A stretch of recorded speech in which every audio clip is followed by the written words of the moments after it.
তো মাগুরার অনেক গুণী মানুষ আছে, এখনো দেখবেন সংস্কৃতি মন্ত্রী মাগুরার আমাদের নিতাই রায় চৌধুরী, উনি বাংলাদেশের একটা অন্যরকম আইনজীবী, আইনবিদ। তো তিনি এখন আমাদের সংস্কৃতি মন্ত্রী। তো মাগুরা কিন্তু বিভিন্ন দিক থেকে সমৃদ্ধ, যেমন সংস্কৃতি সমৃদ্ধ, এখানে অনেকভাবেই মাগুরা কিন্তু সারা বাংলাদেশের মানুষের কাছেই কিন্তু অনেক দারুণভাবে সমাদৃত। তো আজকে মাগুরার একটা মিষ্টি খেলাম, দই খেলাম, সেটাও দারুণ লেগেছে। আমি বলে দিয়েছি যে ওখান থেকে আমরা মিষ্টি এবং দই নিয়ে যাব। সমস্ত শিল্পীরা যারা ঢাকা থেকে এসছে সবাই সেটি খেয়ে খুব মজা পেয়েছে এবং সেটা নেওয়ার ব্যাপারে আগ্রহ প্রকাশ করেছে। এরকম বিভিন্নভাবে খণ্ড খণ্ড করে মাগুরার কিন্তু একটা ঐতিহ্য বহন করে বিভিন্নভাবেই। তো সেক্ষেত্রে নতুন করে বলার কিছু নাই।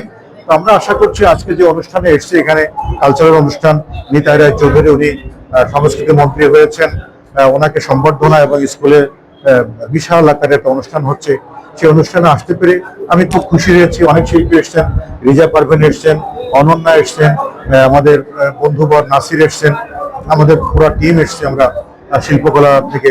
তো সেক্ষেত্রে অনুষ্ঠানটা ভালো হবে। মাগুরার মানুষ সারা জীবনই সাংস্কৃতিক বান্ধব। আশা করছি যে হাজার হাজার মানুষ এখন উপস্থিত হয়ে গেছে, সন্ধ্যা নাগাদ হয়তো মাঠ ছাপিয়ে যাবে, দর্শকের উপচে পড়া ভিড় হবে। তা সবকিছু মিলিয়ে মাগুরা সঙ্গীত, মাগুরা সংস্কৃতি, মাগুরা ফুটবল, মাগুরা বিভিন্ন কৃষ্টিতে ভরপুর। সবাই ভালো থাকবেন, সুস্থ থাকবেন, আমরা যেন সুন্দরভাবে অনুষ্ঠান শেষ করতে পারি সে আশাবাদ ব্যক্ত করছি। ধন্যবাদ চ্যানেল 9-কে, ধন্যবাদ নাগরিক টেলিভিশনকে। আরেকটা প্রশ্ন, যে ঢাকা থেকে আসছেন, আসার পথে তো অনেক শিল্পীরা মনে হচ্ছে আপনার নিজ এলাকায় যাচ্ছেন, মানে এমনটাই প্রথম সম্ভবত। আমি তো আগেই বলেছি এটা আমার নিজের এলাকা, আমি বলেছি আগে যে এটা আমার নিজের এলাকা।